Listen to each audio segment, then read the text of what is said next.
नमस्कार दोस्तों, मैं सुरेंद्र कुमार मील पहल क्लासेज नवलगढ़ के यूट्यूब चैनल में आपका हार्दिक स्वागत करता हूं।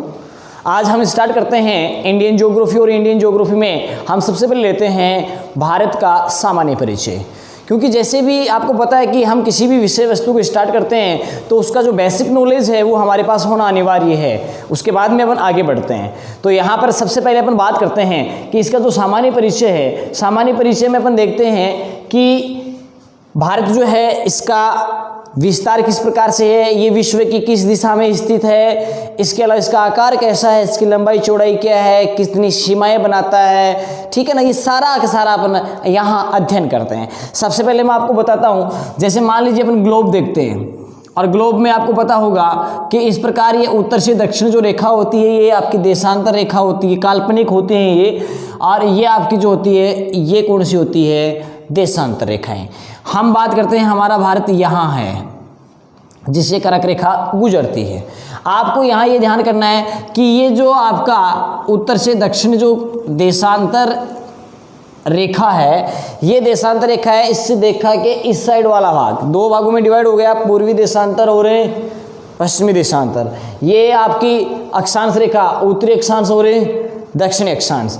इसका मतलब ये जो भाग है ये आपका कौन सा आ गया, ये आपका उत्तर पूर्व दिशा में आ गया। कौन सी दिशा में आ गया, उत्तर पूर्व दिशा में। और उत्तर पूर्व दिशा में आने के कारण से हम देखते हैं कि हमारे जो भारत की स्थिति है वो किस प्रकार। सबसे पहले अपन बात करते हैं स्थिति। यदि हम स्थिति की बात करते हैं तो हमारा भारत जो है वो विश्व के किस दिशा में स्थित है, ये आपका है उत्तर पूर्व दिशा में। कौन सी दिशा में, ये उत्तर पूर्व दिशा में स्थित है। दूसरी बात करते हैं अपन हमारे भारत के संदर्भ में कि आकृति कैसी है। यदि हम बात करते हैं किसकी, आकृति आप डायग्राम में देख के बता सकते हो कि हमारे भारत की जो आकृति है ये देखो चार कोने हो गए अलग अलग, तो विषम कोण ये हो सकता है, समान नहीं है। इसके अलावा आप इसको कह सकते हैं चतुर्भुजाकार, चार भुजाएं हो गई। इसके अलावा अपने देखते हैं तो देखने में ये लगता है कि ये पतंग के आकार जैसा है, तो आप यहाँ पर इनमें से किसी भी शब्द को काम में ले सकते हैं। यानी इसके आकार की बात करें तो आप बोल सकते हैं कि इसका आकार कैसा है, पतंगाकार है। इसका आकार कैसा है, विषम चतुर्भुजाकार है, ठीक है। या फिर आप यहाँ पर ये शब्द भी काम में ले सकते हैं कि इसका जो आकार है वो कैसा है, चतुष्फलकीय है, ठीक है। अब हम बात करते हैं विस्तार की, और विस्तार में हम ये देखते हैं कि हमारा भारत का जो अक्षांशीय और देशांतरीय विस्तार है वो कहाँ से लेकर के और कहाँ तक है, ठीक है। अब देखते हैं अपन यहाँ पर सबसे पहले कि जो विस्तार है उसकी अपन बात करते हैं। विस्तार देखो, विस्तार की यदि अपन बात करें तो इसमें आपको ये ध्यान रखना जरूरी है कि हमारा जो अक्षांशीय और विस्तार देशांतरीय विस्तार है, सबसे पहले आप ये देखेंगे कि हमारी जो स्थिति वो इस प्रकार से स्टार्ट होती है ऐसे, तो यहाँ पर ये 0 डिग्री है आपकी, ठीक है ना, अक्षांश रेखा। उसके बाद में आप ऊपर जाएंगे तो 1 2 3 4 इस प्रकार बढ़ता जाएगा। यानी हमारा जो यहाँ से स्टार्ट होता है विस्तार, ये आपका होता है 8 डिग्री और 4 मिनट। उत्तरी अक्षांश से लेकर के यहाँ तक अपन बात करते हैं तो ये आपका है 37 डिग्री 6 मिनट उत्तरी अक्षांश, ठीक है। उसके बाद में हम ये बात करते हैं इस प्रकार से, तो यहाँ पर देशांतरीय विस्तार की अपन बात करते हैं तो ये आपका 0 डिग्री हो गया। इधर आएंगे तो 1 2 3 4 इस प्रकार से 68 डिग्री से स्टार्ट होता है। कहाँ से होता है ये आपका होता है 68 डिग्री 7 मिनट से लेकर के, और यहाँ एंड जो होता है वो होता है आपका 97 डिग्री और 25 मिनट पूर्वी देशांतर। मैंने शॉर्ट में लिखा है पूर्वी देशांतर। यानी कहने का मतलब ये है कि हमारा जो अक्षांशीय और देशांतरीय विस्तार है ये कितना कितना है। इसके लिए देखो हम बात करते हैं कि अक्षांशीय विस्तार,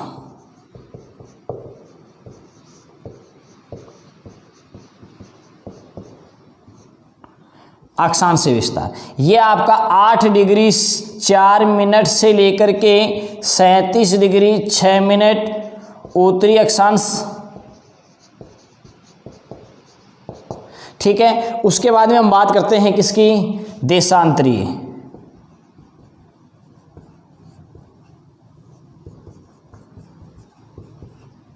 देशांतरीय विस्तार की यदि बात करते हैं तो ये आपका, अभी मैंने बताया, ये 68 डिग्री 7 मिनट से लेकर के और उसके बाद में 97 डिग्री 25 मिनट पूर्वी देशांतर, ठीक है। यहाँ यदि हम देखें कि जो अक्षांशीय विस्तार और देशांतरीय विस्तार है ये कहाँ से लेकर कहाँ तक है और इसमें अंतर कितना है। यदि हम बात करें 8 डिग्री 4 मिनट से 37 डिग्री 6 मिनट तक, तो ये जो विस्तार है आपका अक्षांशीय, ये है आपका 29 डिग्री 2 मिनट। यानी ये कितना है आपका, यदि मैं इसकी बात करूं तो ये आपका 29 डिग्री 2 मिनट। यदि मैं बताऊं आपको कि इनका जो अंतरीण विस्तार है वो कितना है आपका, इसके बारे में बात करते हैं तो ये आपका है 29 डिग्री 18 मिनट। यानी लगभग 30 अक्षांश और 30 क्या हैं, देशांतर हैं। समझ गए, लगभग की बात करते हैं। क्वेश्चन आ सकता है कि हमारे भारत का अक्षांशीय और देशांतरीय विस्तार लगभग है कितना, 30 अक्षांश है और 30 क्या है, देशांतर। सही यदि आप याद रखना चाहें तो ये आपको इतना याद रखना जरूरी है, ठीक है। उसके बाद में मैंने आपको एक बार समय में अंतर वाला बताया था, ये प्रश्न पूछा गया था एसएससी के एग्जाम में कि यदि अपन बात करते हैं हमारे भारत के पूर्व और पश्चिम की, तो यहाँ पर सूर्योदय क्या होता है, सबसे पहले होता है और यहाँ बाद में होता है, ठीक है। यहाँ के समय में और यहाँ के समय में अंतर पाया जाता है, लगभग कितने का, 2 घंटे का पाया जाता है। क्यों पाया जाता है, क्योंकि मैंने अभी अभी आपको ये बताया कि हम यदि यहाँ से लेकर के यहाँ तक जाते हैं तो कितने देशांतर पार करने पड़ेंगे, 30। और यदि आप एक देशांतर को पार करते हो तो 4 मिनट का अंतर आता है। कितना आता है, 4 मिनट का। तो 30 को गुणा कर दीजिए आप, यानी 30 देशांतर बताइए, 4 से गुणा कर दो, 120 मिनट हो गई। कितनी हो गई, 120 मिनट, मतलब 2 घंटे। प्रश्न आया हुआ है। तो भारत के पूर्व और पश्चिम में स्थित राज्यों में सूर्योदय में कितने समय में, कितने मिनट का या कितने घंटे का अंतर पाया जाता है, तो ये आप ध्यान करेंगे। मिनट पूछता है 120 और घंटे पूछता है तो 2 घंटे का अंतर पाया जाता है। चलो आगे देखते हैं। यहाँ तक इसमें कोई दिक्कत आपके नहीं होनी चाहिए। अब हम बात करते हैं हमारे भारत की लंबाई और चौड़ाई की, ठीक है। इसको मिटा देता हूँ मैं, तो लंबाई और चौड़ाई देखते हैं।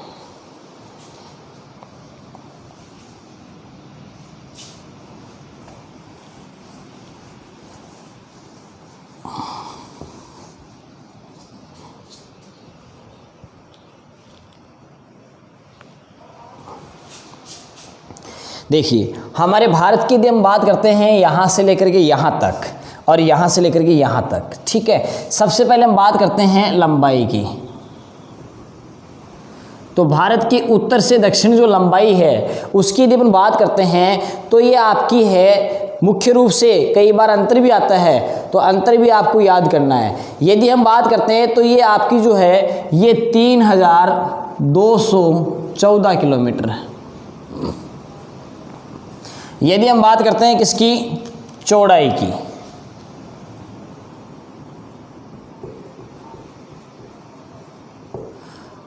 चौड़ाई की बात करते हैं तो चौड़ाई जो है वो कितने, 2933 किलोमीटर। नया मार्कर है, शायद दिख नहीं रहा होगा लेकिन हो जाएगा। चौड़ाई कितनी, 2933, यानी लंबाई है 3214 और चौड़ाई है 2933। उसके बाद में कई बार यहाँ पर प्रश्न ये भी पूछ लिया जाता है कि इन दोनों के मध्य अंतर कितना है, 281 किलोमीटर। ये क्वेश्चन आपको याद रखना जरूरी है। कहने का मतलब यहाँ पर प्रश्न कैसे आ सकता है, यहाँ क्वेश्चन यदि आता है तो वो ये आ सकता है कि भारत की उत्तर से दक्षिण व पूर्व से पश्चिम लंबाइयों में अंतर पाया जाता है। इसका मतलब आपको उत्तर से दक्षिण की लंबाई और पूर्व से पश्चिम की जो चौड़ाई है वो भी याद रखनी जरूरी है। तो ये प्रश्न यहाँ से पूछा जा सकता है, ठीक है। उसके बाद में हम बात करते हैं कि हमारे जो भारत की अपन बात करें तो हमारे भारत से यहाँ से एक रेखा गुजरती है और उसकी अपन बात करते हैं। ध्यान से देखेंगे आप,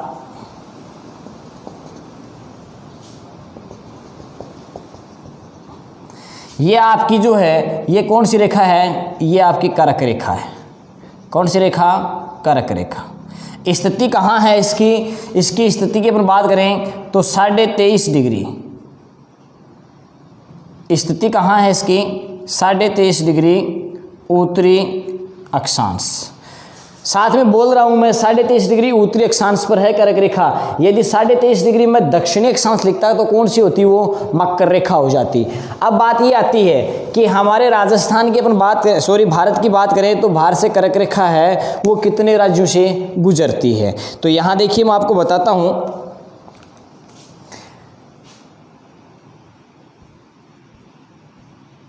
कर्क रेखा 8 राज्यों से, कितने राज्यों से गुजरती है, 8 राज्यों से। 8 राज्य कौन कौन से हैं उनके लिए ट्रिक बनाई है आपके लिए। रामझां के 6 पंगु मित्र हैं।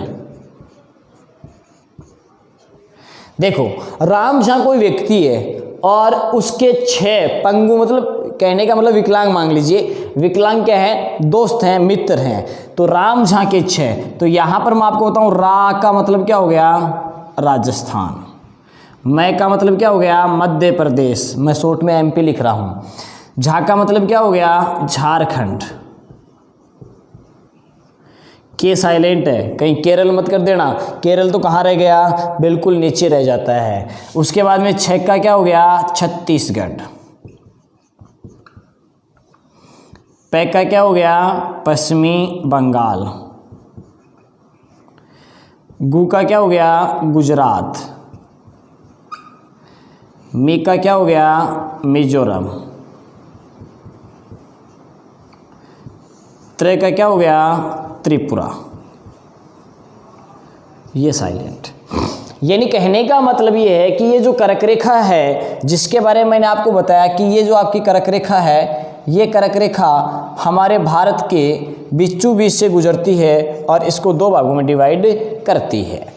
यहाँ आप ये भी देखेंगे कि ये 8 राज्यों से गुजरती है, ठीक है ना। और 8 राज्य कौन कौन से मैंने बता दिए कि राजस्थान है, मध्य प्रदेश, झारखंड, छत्तीसगढ़, पश्चिम बंगाल, गुजरात, मिजोरम और त्रिपुरा। यहाँ मैं एक चीज़ और बताता हूँ, यदि मैं इसकी बात करूँ तो यहाँ ये क्या आ गया आपका, ये बांग्लादेश आ गया। क्या आ गया, ये बांग्लादेश। और ये जो त्रिपुरा है, ये क्या है आपका, त्रिपुरा। त्रिपुरा है ये एकमात्र ऐसा राज्य है जो तीनों ओर से किससे घिरा हुआ है, बांग्लादेश से। क्योंकि ये बांग्लादेश आ गया तो यहाँ भी बांग्लादेश है, यहाँ भी बांग्लादेश और नीचे भी बांग्लादेश। तो ये आप ध्यान करेंगे इसके बारे में, मैं लिख देता हूँ, बता देता हूँ आपको।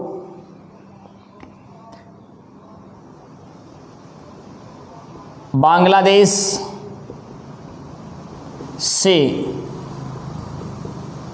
तीनों ओर से घिरा राज्य त्रिपुरा, ठीक है। यानी बांग्लादेश से तीनों ओर से घिरा हुआ कौन सा है, त्रिपुरा है। ये तो आपकी कौन सी होगी, कर्क रेखा होगी। अब मैं बात करता हूं हमारे भारत की मानक समय रेखा, ठीक है, स्टैंडर्ड टाइम जोन। इसका यदि आप स्क्रीनशॉट लेना चाहें तो आप ले सकते हैं, ठीक है। चलो हम बात करते हैं भारत के मानक समय रेखा की। यदि अपन भारत के मानक समय रेखा की बात करते हैं तो वह है 82.5 डिग्री पूर्वी देशांतर। सबसे पहले तो आपको ये पता होना जरूरी कि स्थिति क्या है उसकी, अक्षांश या देशांतर कितने पर स्थित है, कौन कौन से राज्यों से वो गुजरती है, ठीक है ना। तो ये मैं मिटा रहा हूं अभी।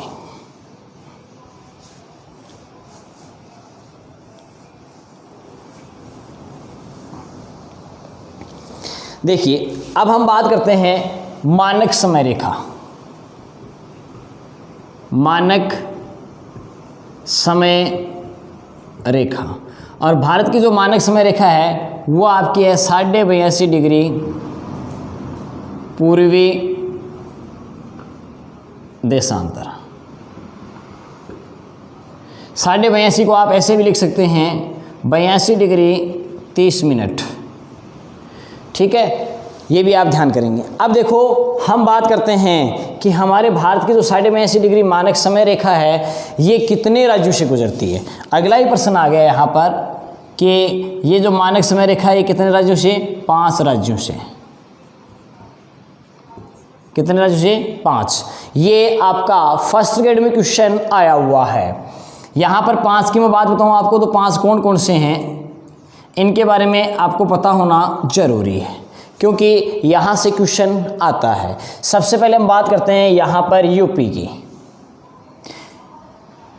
उसके बाद में एमपी, उत्तर प्रदेश, उत्तर प्रदेश से फिर कहाँ आती है? मध्य प्रदेश, फिर कहाँ आती है ये? छत्तीसगढ़, छत्तीसगढ़ के बाद में कहाँ आती है ये? उड़ीसा में आती है,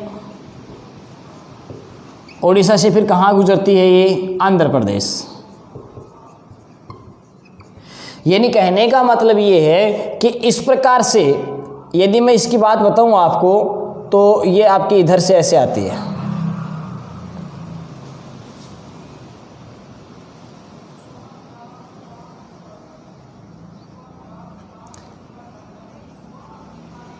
ये आपकी 82.5 डिग्री पूर्वी देशांतर। ये जम्मू कश्मीर से नहीं गुजरती है, ध्यान कर लेना, इधर से है।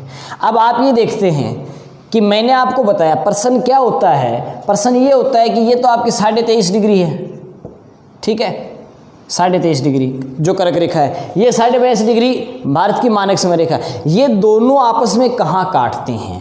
कहने का मतलब ये हुआ, मैं बता देता हूँ आपको कि कर्क रेखा व मानक समय रेखा काटती हैं, या ये भी तो आ सकता है कि मिलती हैं। तो कर्क रेखा है, यहाँ पर पर्सन चेंज भी कर सकता है। चेंज क्या कर सकता है? देखो कर्क रेखा 23.5 डिग्री, कर्क रेखा नाम नहीं लेगा, 23.5 डिग्री उत्तरी अक्षांश व 82.5 डिग्री पूर्वी देशांतर काटती हैं, ये भी प्रश्न आ सकता है। या सीधा सीधा कर्क रेखा व मानक समय रेखा काटती हैं या आपस में मिलती हैं। कहाँ मिलती हैं? सरगुजा। कहाँ मिलती हैं ये? सरगुजा। सरगुजा स्थान कहाँ है? छत्तीसगढ़ में है।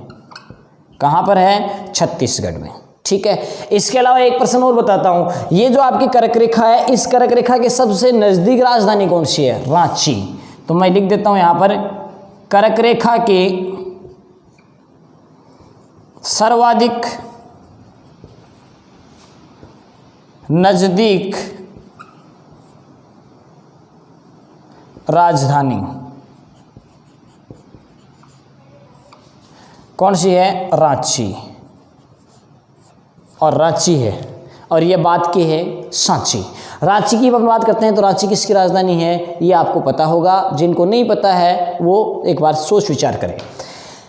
प्रश्न यहाँ पर बनता है कर्क रेखा के बारे में, मानक समय रेखा के बारे में मैंने बता दिया। कर्क रेखा 23.5 डिग्री उत्तरी अक्षांश पर है, 8 राज्यों से गुजरती है। कौन कौन से हैं मैंने बता दिए। मानक समय रेखा है वो स्थिति 82.5 डिग्री पूर्वी देशांतर पर है। कितने राज्य हैं? 5 राज्य हैं। कौन कौन से हैं अभी बता दिए हैं आपको। फिर मैंने आपको कहा कि कर्क रेखा ये जो है ये इस मानक समय रेखा को कहाँ काटती है? ये आपकी छत्तीसगढ़ में सरगुजा स्थान वहाँ काटती हैं। ये आपकी जो रेखा है कर्क रेखा, इस कर्क रेखा के सबसे नज़दीक राजधानी कौन सी है? रांची है, ठीक है ना। ये आप ध्यान करेंगे, झारखंड की राजधानी रांची। इसके बाद में हम बात करते हैं कि एक चीज़ यहाँ और रह गई कि ये कर्क रेखा है, ये कर्क रेखा उत्तर प्रदेश के इलाहाबाद में, उत्तर प्रदेश के इलाहाबाद में नैनी गांव है, और इस नैनी गांव की क्या है? बीचों बीच से गुजरती है, बीचों बीच से, ठीक है ना। उत्तर प्रदेश के इलाहाबाद में नैनी गांव है और ये नैनी गांव के बीचों बीच से गुजरती है। ये भी आपको याद करना है, यहाँ से भी क्वेश्चन आता है। उसके बाद में मैं यहाँ पर आपको 1-2 बातें और बताता हूँ। वो ये बताने की बात है कि सबसे उत्तर, दक्षिण, पूर्व, पश्चिम में स्थित स्थान कौन कौन से हैं।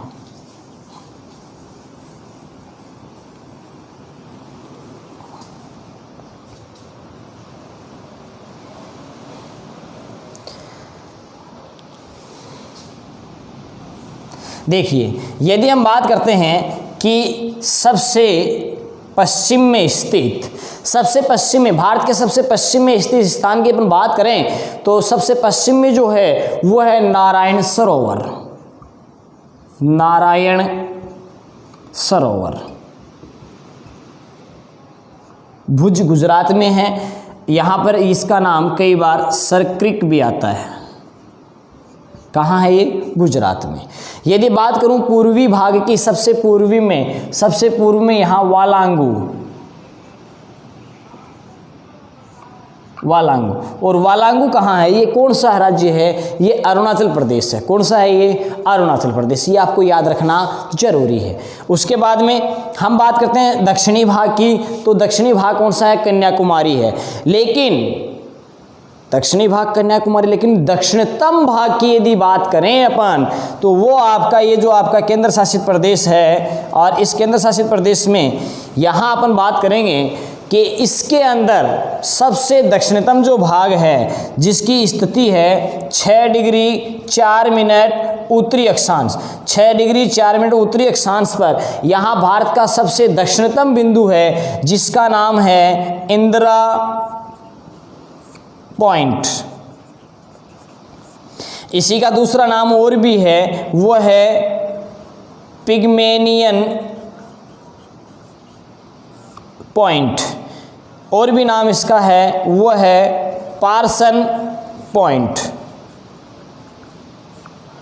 नहीं दिख रहा है तो मैंने आपको यहां बता दिया है। इंदिरा पॉइंट जो है वो भारत का सबसे दक्षिणतम बिंदु है। इसकी स्थिति क्या है? 6 डिग्री 4 मिनट उत्तरी अक्षांश है। ये प्रश्न आया हुआ है। इसको पिग्मेलियन पॉइंट बोलते हैं, इसको पार्सन पॉइंट भी कहा जाता है। भारत के नीचे अपन बात करते हैं तो ये कर्क रेखा और उसके बाद में भूमध्य रेखा आती है। तो भारत का ये दक्षिणतम बिंदु जो है ये भूमध्य रेखा से कितनी दूरी पर है, ये भी आप ध्यान करेंगे। तो आप ध्यान करेंगे कि दक्षिणतम बिंदु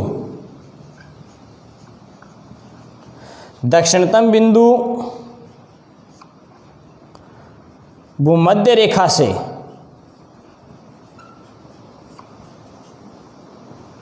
876 किलोमीटर दूर स्थित है।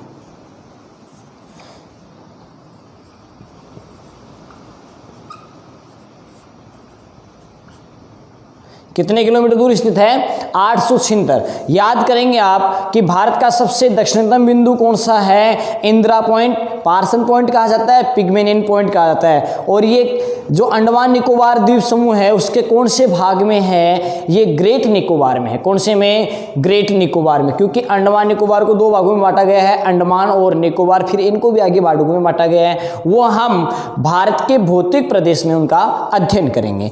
इसका मतलब ये आपकी दिक्कत नहीं होनी चाहिए कि सबसे दक्षिणतम बिंदु की बात करते हैं तो ये आपका ये हो गया। सबसे उत्तरी की बात करते हैं, इसके बारे में भी पता होना अनिवार्य है। और ये आपका इंदिरा कॉल, कौन सा है ये? इंदिरा कॉल, जम्मू कश्मीर में। ठीक है, ये इंदिरा कॉल है, ये इंदिरा पॉइंट है। ध्यान कर लेना। ये यहाँ पर नारायण सरोवर है, ये वालांगू है। ये भारत के सबसे उत्तर, दक्षिण, पूर्व, पश्चिम जो स्थान हैं उनके बारे में मैंने आपको बता दिया है। अब हम बात करते हैं कि क्षेत्रफल की दृष्टि से हमारा कौन सा स्थान है, जनसंख्या की दृष्टि से हमारे भारत का कौन सा स्थान है, इनकी अपन बात कर लेते हैं। चलो देखते हैं आगे।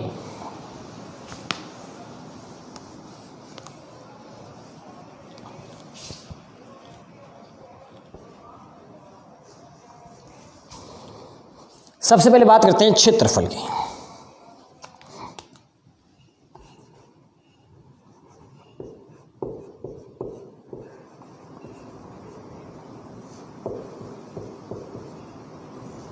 देखिए, यदि आपसे बात करें क्षेत्रफल की तो हमारे भारत का क्षेत्रफल है वो कितना है? 32,87,263 वर्ग किलोमीटर।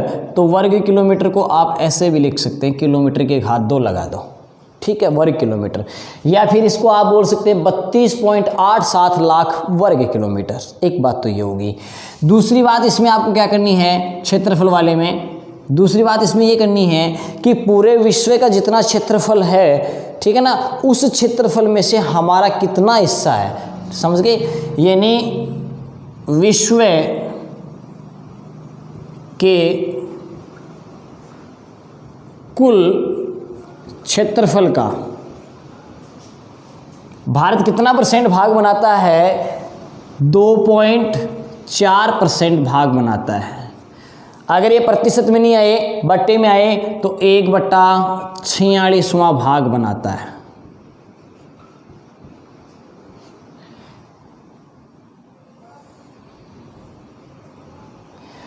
भारत जो है ये विश्व के कुल क्षेत्रफल का 2.4% भाग बनाता है, या फिर ये कह सकते हैं 1/46वां भाग बनाता है।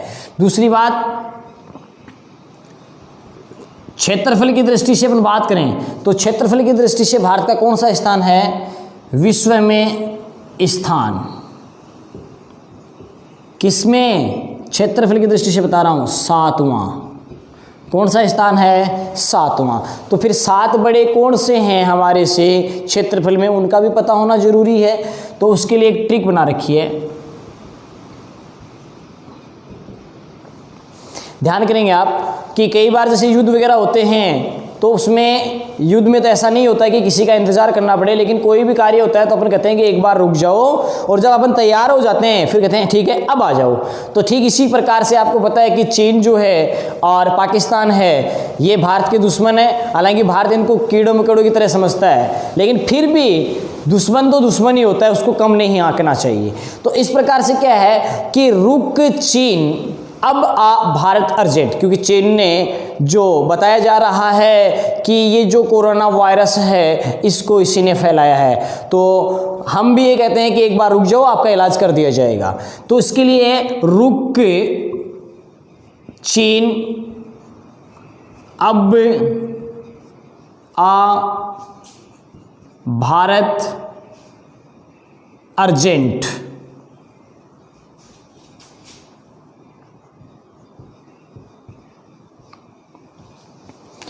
रुक चीन अब आ भारत अर्जेंट कि अब आ तुम। तो यहां पर इसका मतलब क्या हो गया? रूस। रू का मतलब क्या हो गया? रूस। कै का मतलब क्या हो गया? कनाडा। इसका मतलब क्या हो गया? चीन। इसका मतलब क्या हो गया? America, USA। ठीक है ना, अमेरिका लिख देता हूं, आपको दिक्कत नहीं हो। अमेरिका। ये आपका क्या हो गया? ब्राजील। ये आपका क्या हो गया? ऑस्ट्रेलिया।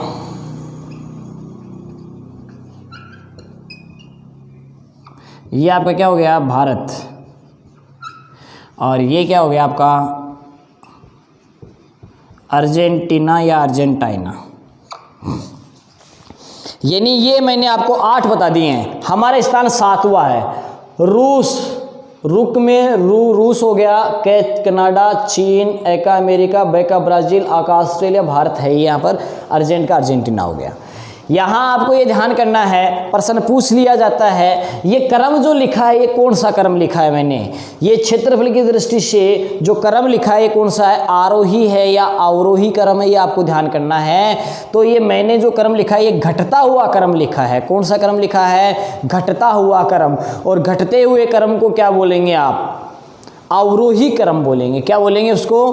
अवरोही क्रम बोलेंगे, जो घटता हुआ क्रम होता है उसको। तो इसका मतलब ये क्षेत्रफल में जो है देशों का कौन सा क्रम है? ये अवरोही क्रम है। कौन सा क्रम है? ये अवरोही क्रम। ठीक है। यहाँ एक बात मैं आपको और बताऊं, यदि कहा जाए कि सबसे मेन बात ये थी एशिया महाद्वीप में सर्वाधिक क्षेत्रफल वाला कौन सा है, तो एशिया की अपन बात करते हैं तो इसमें आ जाएगा रूस आ जाएगा, उसके बाद में चीन आ जाएगा। क्योंकि रूस की अपन बात करते हैं तो रूस जो है ये पूर्व सोवियत संघ, यानी इसको एशियाई भाग में लेते हैं तो एशियाई रूस, और यूरोप में लेते हैं तो यूरोपीय रूस के रूप में जाना जाता है। यहाँ आप इसके बारे में देखेंगे कि हमारा जो स्थान है वो कौन सा है? 7वां स्थान है। ठीक है। उसके बाद में एक बात मैं आपको और बताऊं कि भारत के आकार को यदि अपन देखते हैं तो हमारा जो आकार है वो जापान से 9 गुना बड़ा है। भारत का जो आकार है, भारत का आकार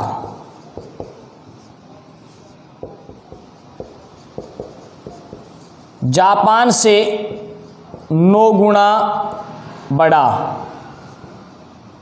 एक बात तो ये है। ठीक है।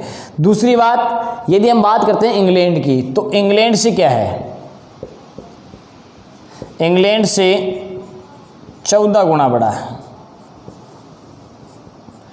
इसको भी आप ध्यान में रखेंगे। यहाँ पर हमने जनसंख्या की बात करेंगे, इसके बाद में क्षेत्रफल की बात अपन कर रहे हैं, पूरी हो चुकी है। मैं आपको बताऊं कि क्षेत्रफल की अपन बात करते हैं तो क्षेत्रफल में सबसे बड़ा जो राज्य है वो हमारा कौन सा है, राजस्थान है। सबसे छोटे की बात करते हैं तो वो कौन सा आपका, गोवा है। ठीक है, जिनके बारे में अपन और आंकड़ों वाले में यानी जनसंख्या के बारे में अध्ययन करेंगे तो उसमें आपको सारा का सारा बता दिया जाएगा। स्क्रीनशॉट लेना चाहें तो आप इसका ले सकते हैं। अब आगे बात करते हैं क्षेत्रफल में। क्षेत्रफल की अपन बात करेंगे तो इसमें आप देखते हैं, जनसंख्या की अपन बात करते हैं। जनसंख्या की दृष्टि से विश्व में जो हमारा स्थान है, चीन के बाद में दूसरा है। पहले स्थान पर कौन है, चीन, दूसरे स्थान पर इंडिया है। देखिए हम बात करते हैं कि कौन कौन से देश किस प्रकार से हैं। सबसे पहले आप ये देखेंगे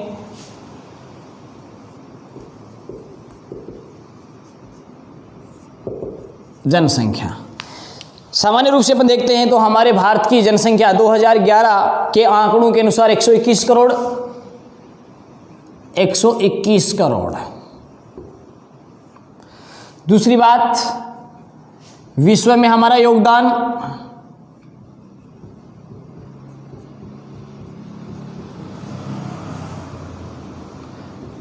हम योगदान तो दे रहे हैं ना, यानी विश्व की जो जनसंख्या है उस जनसंख्या में हमारी जनसंख्या है वो कितने परसेंट भूमिका निभाती है, कितने, 17.5%।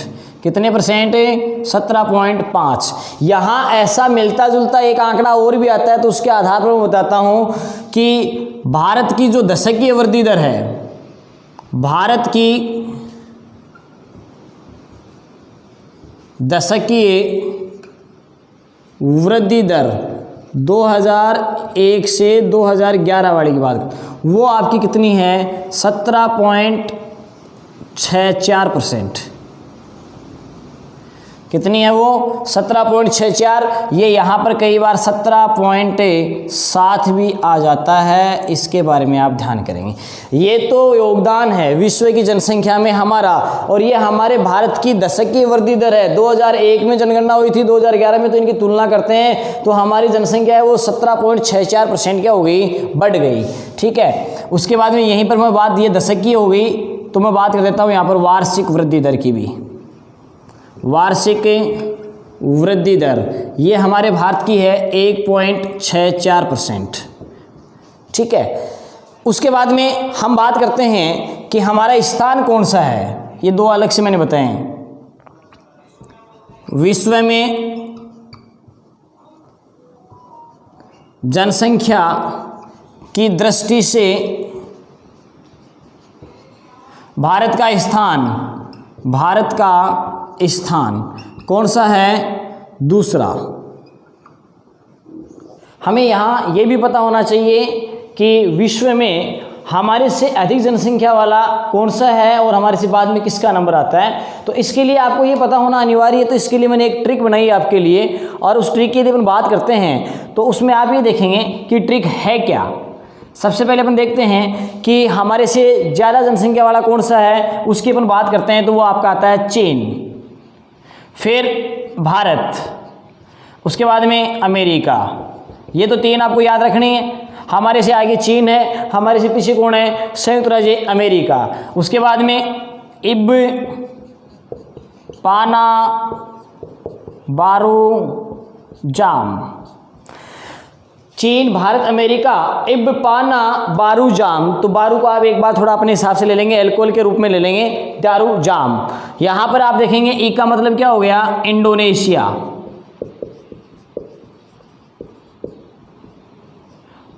बै का मतलब ब्राजील,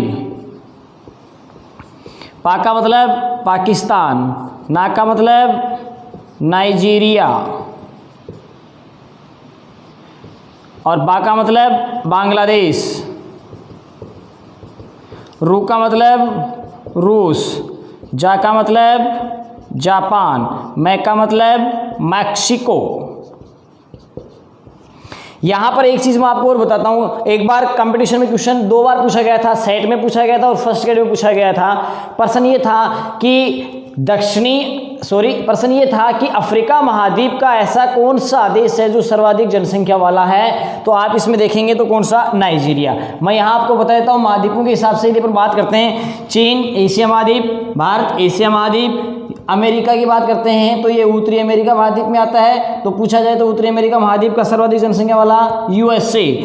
उसके बाद में इंडोनेशिया, ये भी किस में आ जाता है, आपका एशिया महाद्वीप में। ब्राजील किस में आ जाता है, दक्षिणी अमेरिका में। तो दक्षिण अमेरिका में सर्वाधिक जनसंख्या वाला कौन सा, ब्राजील।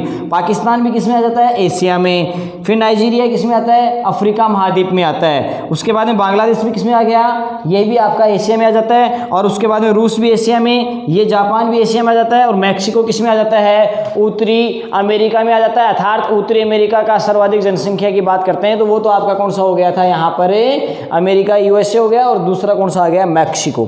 इस प्रकार से आपके यहाँ पर ये वीडियो जो है ये 2 भागों में किया जाएगा। पहला पार्ट आपका यही समाप्त होता है। सेकंड पार्ट की अपन बात करेंगे और उसमें लेंगे भारत की जो सीमा है, यानी स्थलीय सीमा, जलीय सीमा, कौन से देश, कौन से राज्य ऐसे हैं जो सीमा नहीं बनाते हैं, ये अपन सेकंड पार्ट में लेंगे। इसके लिए आप सबसे पहले ये देखेंगे, जिन्होंने हमारे चैनल को सब्सक्राइब नहीं किया है वो हमारे चैनल को ज़्यादा से ज़्यादा सब्सक्राइब करें। इसके अलावा यदि आपको वीडियो अच्छा लगे तो आप लाइक और शेयर करना ना भूलें। धन्यवाद।